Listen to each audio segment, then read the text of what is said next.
And this is the same thing with these people. I'm sure they went out because they had an encounter, they had a relationship, and they knew that they were not going out in their strength. And so they stood out, and they are so confident that our God will deliver us.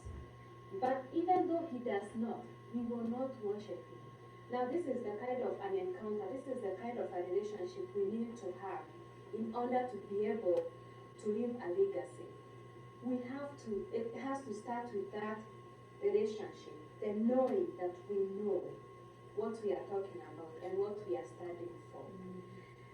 And the second thing about knowing your encounter and wanting to live for this thing or what you really believe, and this will be in Christ, is knowing that out of the text I've studied of the people who stood out and leaving a legacy, to me, every time you stand out and let yourself out, like you're there out and ready to die, God intervenes.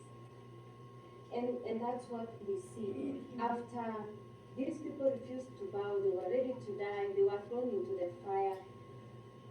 God came in, and there were four people in the fire. And because of this, first they were thrown in the fire, they were bowed. Excuse me.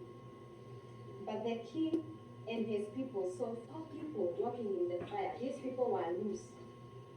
When they were thrown in there, they were bound. Now they are walking in there, they are loose. And what happens? Nebuchadnezzar believed in their God.